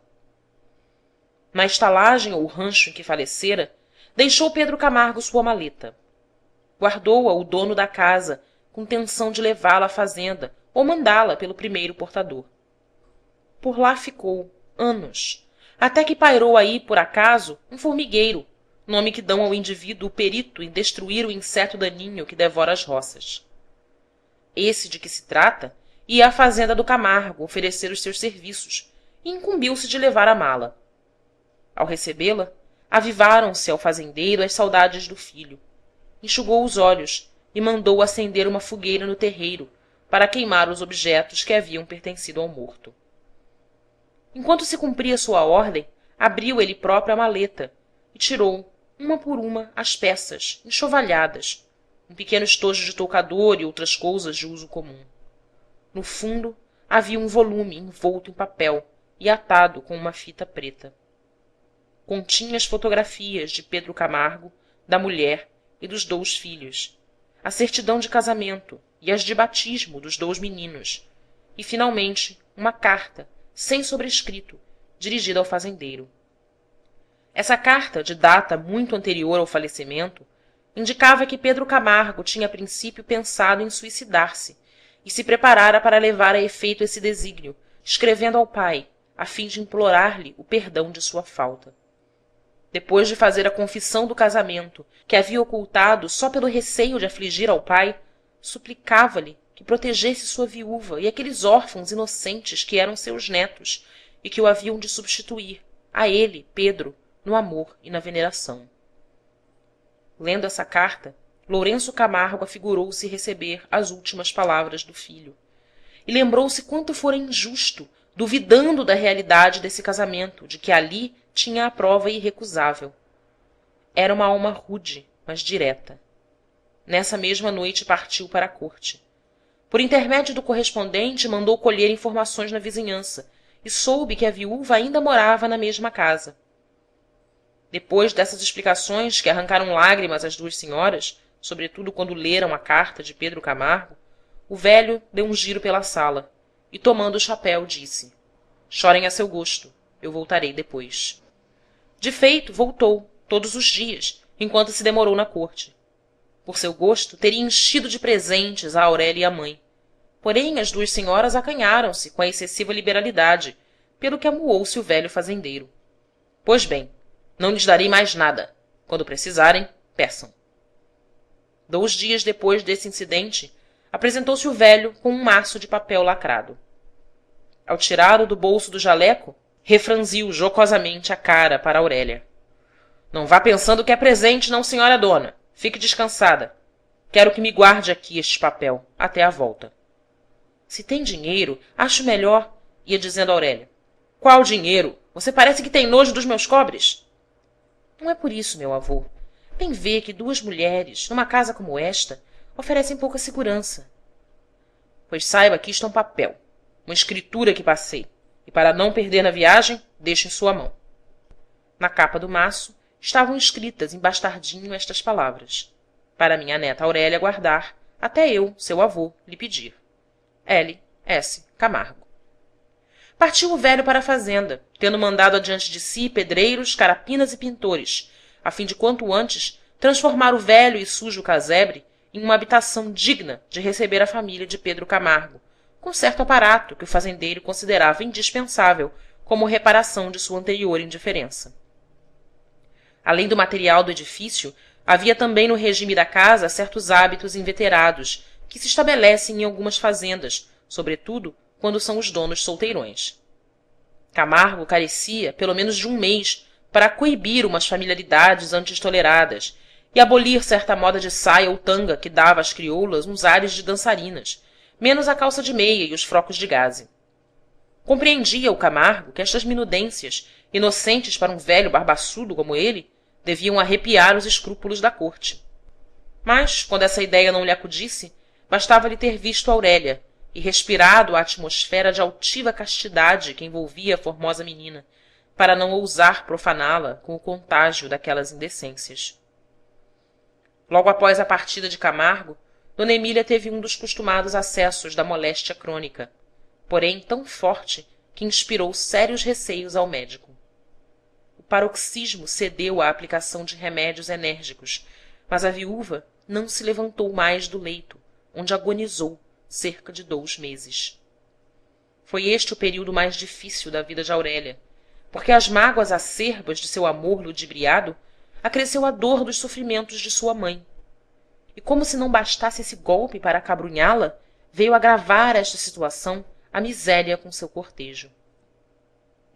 Quando apareceu o Camargo, enviado pela providência para reconhecer a nora e a neta, a existência das duas senhoras já era bastante penosa. Consumido o dinheiro que lhes entregara o tropeiro, viviam das costuras de Aurélia e do preço de algumas jóias ainda presentes de Pedro. Não chegavam, porém, estes escassos recursos e teriam passado inclemências se não fosse o crédito obtido na loja e venda em que se supriam. Com algum dinheiro que o fazendeiro deixara à viúva, pagara ela essas dívidas e o resto entregara à filha para as despesas. Enquanto durou essa quantia, pôde Aurélia fazer face às despesas, mas estas avultaram com a moléstia da mãe, e breve não houve com que mandar ao mercado comprar um frango para o caldo da enferma. Foi só nessa ocasião que Aurélia cedeu às instâncias do Dr. Torquato Ribeiro e recebeu dele emprestados 50.000 réis. Até então, rejeitara sempre o seu oferecimento e esforçava-se por ocultar-lhe a penúria em que se achava. É verdade que Aurélia esperava receber a cada instante os socorros que pedira ao avô. Escrevera-lhe logo que a moléstia da mãe agravou-se e admirava-se de não receber resposta nem ter notícia da fazenda. A razão só depois a soube. De volta à fazenda, achou Lourenço Camargo uma caterva de peraltas, que se diziam seus sobrinhos, e com eles as respectivas mulheres, e a récua dos marmanjos e sirigaitas que formavam a ninhada dessa parentela. O Camargo não os podia suportar. Para ver-se livre deles, deixava-se fintar uma vez no ano, mas não consentia se demorassem em sua casa mais do que uma noite, se fazia mau tempo. Imagine-se, pois, como ficou o velho, quando aí achou-os todos de uma vez, com os seus apêndices e muito a gosto. Mas o furor de Camargo não teve limites quando os intrusos tiveram o desfaçamento de confessar o motivo que ali os reunia. Constara-lhes de fonte certa que o velho tinha feito testamento na corte e, segundo as suas conjeturas, deixava todos os bens a uma rapariga, filha de certa mulher perdida, antiga amásia de Pedro Camargo. À vista disso, haviam-se reunido e ali estavam para declarar ao tio que não consentiriam jamais em semelhante expoliação. Se, como esperavam, ele não reparasse o seu erro, para o que já traziam o escrivão de paz, o preveniam desde logo que anulariam esse testamento pela instituição de pessoa indigna. Neste ponto, apoiavam-se no voto de um rábula, de que, por cautela, se tinham acompanhado. O velho Camargo conteve-se durante essa exposição, mas como se contém a torrente, que sobe para romper o dique, e a tempestade, que se condensa até desabar. Quando o rábula, aberta a caixa de rapé, fechou a chave dos 2 dedos tabaquistas para agarrar a pitada que devia destilar-lhe no nariz o monco e a eloquência, não achou presa. A buceta de tartaruga voara pelos ares a um murro de Camargo, que, apanhando uns arreios de mula cargueira suspensos à varanda, caiu na parentela e dispersou-a a lambadas de couro e ferro. Homens, mulheres e meninos, tudo foi escovado. Ao mesmo tempo, o fazendeiro gritava pela negraria e, armando-a de peias e manguais, enxotava de casa a praga que a tinha invadido. Só depois que a deixou na estrada com as trouxas e malas de bagagem, voltou o velho. Mas o corpo robusto, que apesar dos 70 anos desenvolveu aquele prodigioso esforço físico, não pôde resistir à explosão da cólera estupenda que subverteu-lhe a alma. Quando não teve mais em quem descarregar a indignação, esta subiu-lhe ao cérebro e fulminou-o. O ataque paralisou-o completamente. A vitalidade de sua organização lutou, cerca de 2 meses, nesse corpo morto, até que, afinal, extinguiu-se. Em todo esse tempo, não deu acordo de si. As cartas de Aurélia ficaram na gaveta, onde as guardara o administrador. Com diferença de dias, veio a falecer também Dona Emília, deixando Aurélia em completa orfandade. Nesse transe cruel, o Dr. Torquato Ribeiro não abandonou a moça, e foi a rogos dele que Dona Firmina Mascarenhas levou a órfã para a sua casa. À exceção dessa parenta afastada, nenhuma outra pessoa da família apareceu ou mandou à casa de Aurélia durante a enfermidade da mãe e depois do passamento. O Lemos e sua gente não deram sinal de si. Fim do capítulo 7.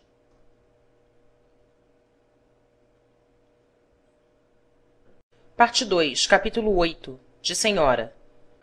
Parte 2, capítulo 8.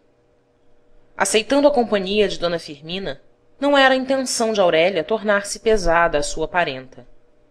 Passados os 8 dias de nojo, enviou pelo Dr. Torquato Ribeiro um anúncio ao jornal, oferecendo, mediante condições razoáveis, seus serviços como professora de colégio ou mestra em casa de família.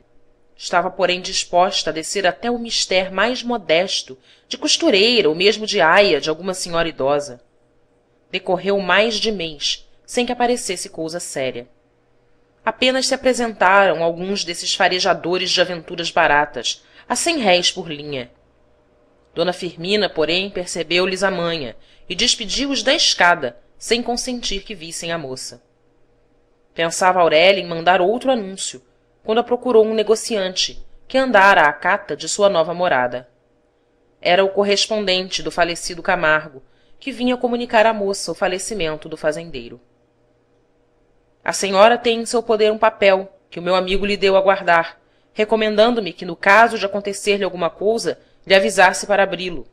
Parece que tinha um pressentimento. O papel continha o testamento em que Lourenço de Sousa Camargo reconhecia e legitimava como seu filho a Pedro Camargo, que fora casado com Dona Emília Lemos, declarando que a sua neta, Dona Aurélia Camargo, nascida de um legítimo matrimônio, instituía sua única e universal herdeira. Ao testamento, juntara ao velho uma relação detalhada de todo o seu possuído, escrita do próprio punho, com várias explicações relativas a alguns pequenos negócios pendentes e conselhos acerca da futura direção das fazendas. Calculava-se o cabedal de Camargo em 1000 contos, ou cerca. Apenas divulgou-se a notícia de ter Aurélia herdado tamanha riqueza, acudiram-lhe à casa todos os parentes, e à frente deles o Lemos com seu rancho. Enquanto a mulher e as filhas sufocavam de interesseiros agrados e bajulações a órfã, a quem tinham faltado, quando pobre, com a mais trivial caridade, o Lemos, expedito em negócios, arranjava do juiz de órfãos a nomeação de tutor da sobrinha. De primeiro impulso, Aurélia pensou em revoltar-se contra essa nomeação, mostrando ao juiz a infame carta que lhe escrevera o tio. Mas, além de repugnar-lhe o escândalo, sorriu-lhe a ideia de ter um tutor a quem dominasse. Aceitou, pois, o tio, mas com a condição que já sabemos, de morar em casa sua e não ter relações com uma família cuja presença lhe recordava a injúria feita à sua mãe. Isso mesmo disse-o a tia e primas, quando estas se esforçavam por cobri-la de carícias. A riqueza, que lhe sobreveio inesperada, erguendo-a subitamente da indigência ao fastígio, operou em Aurélia rápida transformação. Não foi, porém, no caráter nem nos sentimentos que se deu a revolução. Estes eram inalteráveis, tinham a fina têmpera de seu coração. A mudança consumou-se apenas na atitude, se assim nos podemos exprimir, dessa alma perante a sociedade. Com uma existência calma e um amor feliz, Aurélia teria sido meiga esposa e mãe extremosa. Atravessaria o mundo como tantas outras mulheres, envolta nesse cândido enlevo das ilusões, que são a alva pura do anjo, peregrino na terra. Mas a flor de sua juventude, ela a viu desabrochar na atmosfera impura das torpes seduções que a perseguiam. Sem o nativo orgulho que protegia sua castidade, talvez que o torpe hálito do vício lhe maculasse o seio. Mas teve força para cerrar-se, como o cacto à calma abrasadora, e viveu de seus próprios sonhos. Cotejando o seu formoso ideal com o aspecto sórdido que lhe apresentava a sociedade, era natural entrar-se a desprezá-la e a olhar o mundo como um desses charcos pútridos, mas cobertos por folhagem estrelada de flores brilhantes, que não se podem colher sem atravessar o lodo. Daí o terror que sentia ao ver-se próxima desse abismo de abjeções e o afastamento a que se desejava condenar. Bem vezes revoltavam-lhe a alma as indignidades de que era vítima, e até mesmo as vilanias cujo eco chegava a seu obscuro retiro. Mas que podia ela, frágil menina, em véspera de orfandade e abandono, contra a formidável besta de 1000 cabeças? Quando a riqueza veio surpreendê-la, a ela, que não tinha mais com quem a partilhar, seu primeiro pensamento foi que era uma arma. Deus lhe enviava para dar combate a essa sociedade corrompida e vingar os sentimentos nobres escarnecidos pela turba dos agiotas.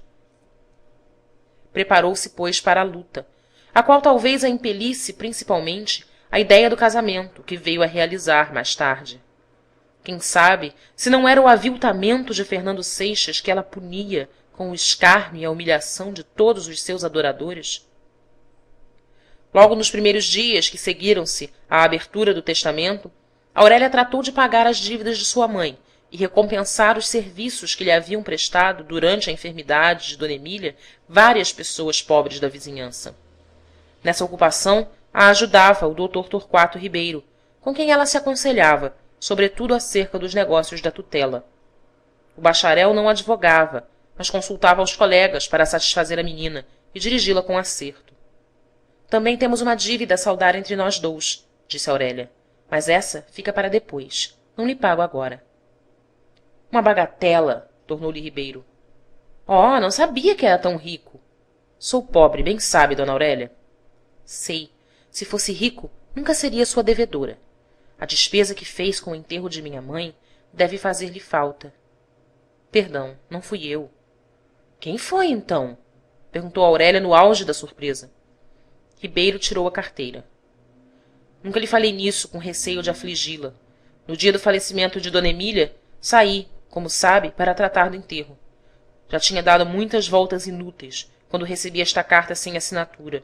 Aceitei porque não havia outro recurso. Eu não tinha de meu 20.000 réis. A carta continha estas palavras apenas. Previne-se ao senhor doutor Torquato da Costa Ribeiro que o enterro da senhora Dona Emília Camargo já foi encomendado e pago por uma parenta da mesma senhora. Aurélia leu a carta, cuja letra lhe era desconhecida, e guardou-a. Então, devo-lhe somente 50.000 réis, que pagarei quando for maior. Agora, peço-lhe que receba esta lembrança. A lembrança era o retrato da moça, em um quadro de ouro maciço, cravejado de brilhantes, cujo valor bruto, desprezado o feitio, valia 1 conto de réis. O bacharel compreendeu a intenção da moça, que era dar-lhe, por aquela forma delicadíssima, um auxílio pecuniário de que ele bem carecia. Refletiu um instante e resolveu aceitar com franqueza e sem falsa modéstia. Agradeço-lhe seu mimo, dona Aurélia. Acima de tudo, mais ainda do que o próprio retrato, aprecio nele o que a senhora ocultou. Suas feições são apenas a cópia da beleza. A intenção é o reflexo da alma que Deus lhe deu. Foi depois de passados os 6 meses de luto que Aurélia apareceu na sociedade. Tinha-se ela ensaiado para seu papel. Desde o primeiro momento em que apresentou-se nos salões, firmou neles seu império e tomou posse dessa turba avassalada, cujo destino é bajular as reputações que se impõem. Encontramo-la deslumbrando a multidão com sua beleza e assolando a fome do ouro nos cavalheiros do lansquenete matrimonial. Regozijava-se em arrastar após si, rojando-os pelo pó e fustigando-os com o sarcasmo, a esses sócios e êmulos de Fernando Seixas, ansiosos de venderem-se como ele, ainda que por maior preço.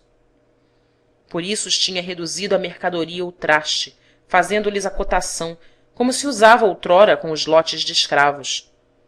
Aquele marido de maior preço a que ela se referia não era outro, senão seu antigo amante, que a desprezara por ser pobre. No meio desta acrimônia que lhe inspirava a sociedade, não perdera, porém, Aurélia de todo a crença na nobreza d'alma. Sabia respeitá-la, onde quer que a descobria. Assim, quando algum homem honesto, sinceramente seduzido pelos dotes de sua pessoa e não pelo brilho da riqueza, lhe fazia a corte, ela portava-se com ele de modo inteiramente diverso. Acolhia-o com afabilidade e distinção, mas aproveitava o primeiro momento para desvanecer-lhe toda a esperança. Só com os caçadores de dotes era loureira, se tal nome pode se aplicar ao constante ludíbrio e humilhação a que submetia seus apaixonados. Encontrou Aurélia uma vez na sociedade Eduardo Abreu, já de volta da Europa. Soube que tinha dissipado a legítima e ficara reduzido à pobreza. Como se esquivasse de falar-lhe, a moça dirigiu-se a ele e insistiu para que frequentasse sua casa. Abreu fez-lhe uma visita de cerimônia. A moça inventou um pretexto qualquer para uma carta urgente e mandou buscar o tinteiro. De repente, voltou-se para o moço e pediu-lhe que escrevesse um recado a certa loja. Aurélia examinou a letra e murmurou consigo: eu tinha adivinhado. Não disse uma palavra a Abreu sobre isso. Por aqueles dias houve quem pagasse as contas que o moço tinha em várias casas da Rua do Ouvidor, que já não lhe queriam fiar. A primeira vez que a moça encontrou-se com Abreu depois do incidente, perguntou-lhe: ainda me ama? Ele corou: já não tenho esse direito. Lembre-se do que lhe disse uma vez: se eu remir-me de meu cativeiro, minha mão lhe pertence. Não a querendo o Senhor, ninguém mais a terá neste mundo. O doutor Torquato Ribeiro não pôde resistir à paixão que nutria pela Adelaide Amaral. Com o tempo e a ausência do rival, foi-se desvanecendo o primeiro ressentimento, e como o procedimento de Seixas já causava estranheza, não se demorou a reconciliação. Aurélia percebeu que o bacharel estava cada vez mais apaixonado. Era uma verdadeira recaída. A princípio, admirou-se dessa indulgência.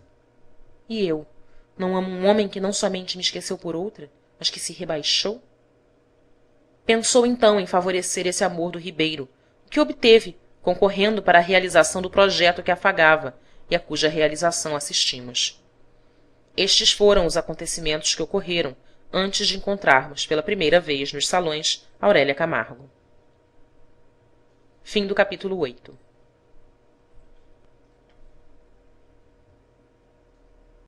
Parte 2, capítulo 9, de Senhora. Parte 2, capítulo 9. Tornemos à câmara nupcial, onde se representa a primeira cena do drama original, de que apenas conhecemos o prólogo. Os dois atores ainda conservam a mesma posição em que os deixamos. Fernando Seixas, obedecendo automaticamente a Aurélia, sentara-se e fitava na moça um olhar estupefato. A moça arrastou uma cadeira e colocou-se em face do marido, cujas faces crestava o seu hálito abrasado. Não careço dizer-lhe que amor foi o meu, que adoração lhe votou minha alma desde o primeiro momento em que o encontrei. Sabe o Senhor, e se o ignora, sua presença aqui nesta ocasião já lhe revelou. Para que uma mulher sacrifique assim todo o seu futuro como eu fiz, é preciso que a existência se tornasse para ela um deserto, onde não resta senão o cadáver do homem que a assolou para sempre. Aurélia calcou a mão sobre o seio para comprimir a emoção que a ia dominando. O Senhor não retribuiu meu amor e nem o compreendeu.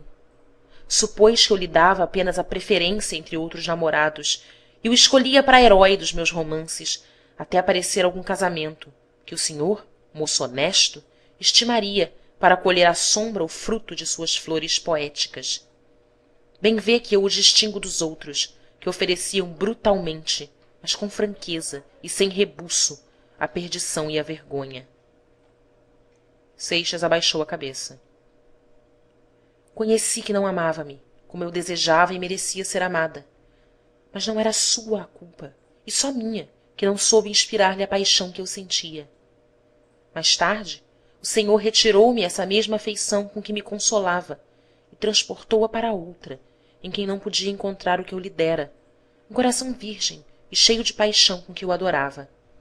Entretanto, ainda tive forças para perdoar-lhe e amá-lo. A moça agitou então a fronte com uma vibração altiva. Mas o Senhor não me abandonou pelo amor de Adelaide, e sim por seu dote, um mesquinho dote de 30 contos. Eis o que não tinha o direito de fazer, e que jamais lhe podia perdoar. Desprezasse-me embora, mas não descesse da altura em que eu havia colocado dentro de minha alma. Eu tinha um ídolo. O Senhor abateu-o de seu pedestal e atirou-o no pó. Essa degradação do homem a quem eu adorava, Eis o seu crime. A sociedade não tem leis para puni-lo, mas há um remorso para ele. Não se assassina assim um coração que Deus criou para amar, incutindo-lhe a descrença e o ódio. Seixas, que tinha curvado a fronte, ergueu-a de novo e fitou os olhos na moça. Conservava ainda as feições contraídas, e gotas de suor borbulhavam na raiz de seus belos cabelos negros. A riqueza que Deus me concedeu chegou tarde, nem ao menos permitiu-me o prazer da ilusão que têm as mulheres enganadas. Quando a recebi, já conhecia o mundo e suas misérias, já sabia que a moça rica é um arranjo e não uma esposa. Pois bem, disse eu, essa riqueza servirá para dar-me a única satisfação que ainda posso ter neste mundo. Mostrar a esse homem que não me soube compreender que mulher o amava e que alma perdeu. Entretanto, ainda eu afagava uma esperança. Se ele recusa nobremente a proposta aviltante, eu irei lançar-me a seus pés. Suplicar-lhe-ei que aceite a minha riqueza, que a dissipe se quiser. Consinta-me que eu o ame. Essa última consolação o senhor a arrebatou. Que me restava? Outrora atava-se o cadáver ao homicida, para expiação da culpa. O senhor matou-me o coração. Era justo que o prendesse ao despojo de sua vítima. Mas não desespere, o suplício não pode ser longo. Este constante martírio a que estamos condenados acabará por extinguir meu último alento. O senhor ficará livre e rico. Proferidas as últimas palavras com um acento de indefinível irrisão, a moça tirou o papel que trazia passado à cinta e abriu-o diante dos olhos de Seixas. Era um cheque de 80 contos sobre o Banco do Brasil. É tempo de concluir o mercado. Dos 100 contos de réis em que o senhor avaliou-se, já recebeu 20. Aqui tem os 80 que faltavam. Estamos quites e posso chamá-lo meu. Meu marido, pois é este o nome de convenção. A moça estendeu o papel que sua mão crispava, amarrotada convulsamente. Seixas permaneceu imóvel, como uma estátua. Apenas 2 plicas profundas sulcaram-lhe as faces, desde o canto dos olhos até a comissura dos lábios. Afinal, o papel escapou-se dos dedos trêmulos da moça e caiu sobre o tapete aos pés de Fernando. Seguiu-se um momento de silêncio, ou antes, de estupor. Aurélia irritava-se contra a invencível mudez de Seixas e talvez a atribuía a uma cínica insensibilidade moral. Pensava exacerbar os nobres estímulos de um homem ainda capaz de reabilitar-se da fragilidade a que fora arrastado e achava um indivíduo tão embotado já em seu pudor que não se revoltava contra a maior das humilhações. Aurélia soltou dos lábios um estrídulo antes do que um sorriso. Agora podemos continuar a nossa comédia, para divertir-nos. É melhor do que estarmos aqui mudos em face um do outro. Tome sua posição, meu marido. Ajoelhe-se aqui a meus pés e venha dar-me seu primeiro beijo de amor. Porque o senhor ama-me, não é verdade? E nunca amou outra mulher senão a mim? Seixas ergueu-se. Sua voz, afinal, desprendeu-se dos lábios, calma, porém fremente. Não, não a amo. Ah, é verdade que a amei. Mas a senhora acaba de esmagar a seus pés esse amor. Aí fica ele, para sempre sepultado na abjeção a que o arremessou. Eu só a amaria agora, se a quisesse insultar.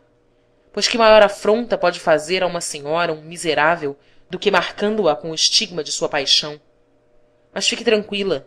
Ainda quando me dominasse a cólera, que não sinto, há uma vingança que não teria forças para exercer. É essa de amá-la. Aurélia ergueu-se impetuosamente. Então enganei-me? Exclamou a moça com estranho arrebatamento. O senhor ama-me sinceramente e não se casou comigo por interesse? Seixas demorou um instante, o olhar no semblante da moça, que estava suspensa de seus lábios, para beber-lhe as palavras. Não, senhora, não enganou-se, disse afinal com o mesmo tom frio e inflexível. Vendi-me, pertenço-lhe. A senhora teve o mau gosto de comprar um marido aviltado. Aqui o tem, como o desejou. Podia ter feito de um caráter, talvez gasto pela educação, um homem de bem, que se enobrecesse com sua afeição. Preferiu um escravo branco. Estava em seu direito. Pagava com seu dinheiro e pagava generosamente. Esse escravo aqui o tem. É seu marido. porém nada mais do que seu marido. O rubor afogueou as faces de Aurélia, ouvindo essa palavra acentuada pelo sarcasmo de Seixas. Ajustei-me por 100 contos de réis, continuou Fernando. Foi pouco, mas o mercado está concluído. Recebi como sinal da compra 20 contos de réis. Falta-me arrecadar o resto do preço, que a senhora acaba de pagar-me. O moço curvou-se para apanhar o cheque. Leu com atenção o algarismo e, dobrando lentamente o papel, guardou-o no bolso do rico chambre de gorgorão azul. Quer que lhe passe um recibo? Não, confia na minha palavra. Não é seguro. Enfim, estou pago. O escravo entra em serviço. Soltando estas palavras com pasmosa volubilidade, que parecia indicar o requinte da impudência, Fernando sentou-se outra vez defronte da mulher. Espero suas ordens. Aurélia, que até esse momento escutara com ansiedade, perscrutando sôfrega no semblante do marido e através de suas palavras um sintoma de indignação, disfarçada por aquele desgarro, cobriu com as mãos o rosto abrasado de vergonha. Meu Deus! A moça tragou o soluço que lhe sublevava o seio e, refugiando-se no outro canto do sofá, como se receasse o contágio do homem a quem se unira pela eternidade, abismou-se na voragem de sua consciência revolta. Após longo trato, Aurélia, como se despertasse de um pesadelo, ergueu os olhos e, encontrando de novo o semblante de Seixas, que a observava com um sossego escarninho, teve um enérgico assomo de repulsão, ou antes de asco. Minha presença está incomodando? Porque assim o quer, não é, senhora? Não tem direito de mandar? Ordene que eu me retiro. Oh, sim, deixe-me! Exclamou Aurélia. O senhor me causa horror. Devia examinar o objeto que comprava para não arrepender-se. Seixas atravessou a câmara nupcial e desapareceu por essa porta que 1 hora antes ele entrara cheio de vida e de felicidade, palpitante de júbilo e emoção, e que repassava levando a morte na alma. Quando Aurélia ouviu o som dos seus passos que afastavam-se pelo corredor, precipitou-se com um arremesso de terror e deu volta à chave. Depois quis fugir, mas arrastou uns passos trôpegos e caiu, sem sentidos, sobre o tapete. Fim do capítulo 9.